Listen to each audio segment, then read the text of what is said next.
So now that bill off the table, we now wait to learn what will happen next with health care and when that could happen. The proposed version that was just pulled today added new parts overnight. Part of that would have stripped the essential health benefits required by Obamacare. And News Channel 9's Allison Levine tells us if that is left in the future versions of a health care bill, how that could affect Tennesseans. Allison.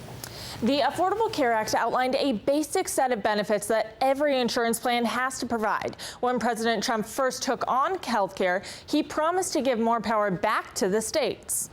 One of the big provisions under the Affordable Care Act was establishing those 10 core benefits that all plans through the Affordable Care Act, through the marketplace, had to offer. Understanding essential benefits and how to get the best health coverage isn't always easy. That's where Catherine Jeter comes in. A big part of my job is sitting down with folks and just educating them. Jeter explains things worked differently before the Affordable Care Act. And when you looked at insurance plans, a lot of them, especially the non-employer or group plans, they were very limited on what they offered or what they covered. So the federal government laid out 10 essential health services every insurance plan needs to cover. On the list, ambulance rides, emergency care, hospital stays, maternal care, prescription drugs, rehab, lab services like blood tests, preventative treatment, and pediatric care. It's been a really needed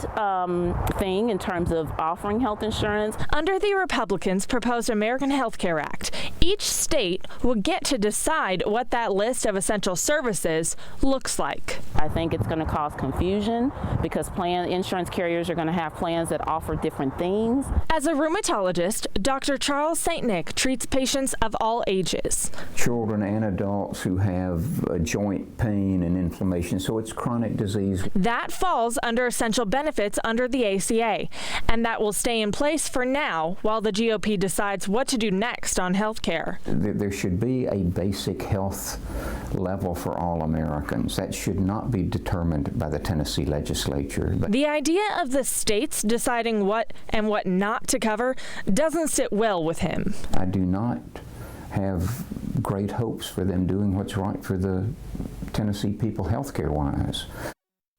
Catherine told me today that those 10 essential benefits under the Affordable Care Act level the playing field for women in health care.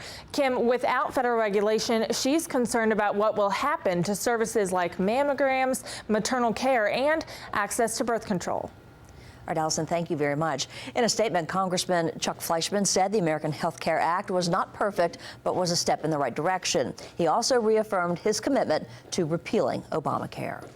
Well, earlier today, a group of Chattanooga's met to protest the proposed health care plan before it was dropped. April Cook says, as it is written now, the House bill would strip essential health benefits from Tennesseans. As a registered nurse, she has seen the importance of being proactive instead of reactive when it comes to health care. Preventive care is the most important thing that you can do. An ounce of prevention is worth a pound of cure. According to the Kaiser Family Foundation, the House repeal bill would have allowed insurance companies to charge people over 60 as much as 5 times more than what they charge younger people for the same coverage.